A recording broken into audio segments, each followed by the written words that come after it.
অনেক কষ্টের সঙ্গে বলা লাগতেছে এখন বাংলাদেশের অবস্থা ভালো না।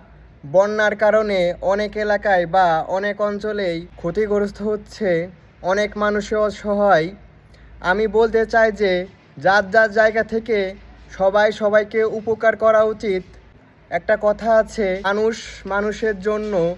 যখন আমরা একজনের বিপদ দেখব তখন আমরা সেই বিপদ থেকে তাকে উদ্ধার করার জন্য চেষ্টা করব। এখন একটা কথা বলবো, জানি না সেই কথা সবাই কিভাবে নিবে, ভালোভাবে নিবে না খারাপভাবে নিবে সেটা বলতে পারবো না।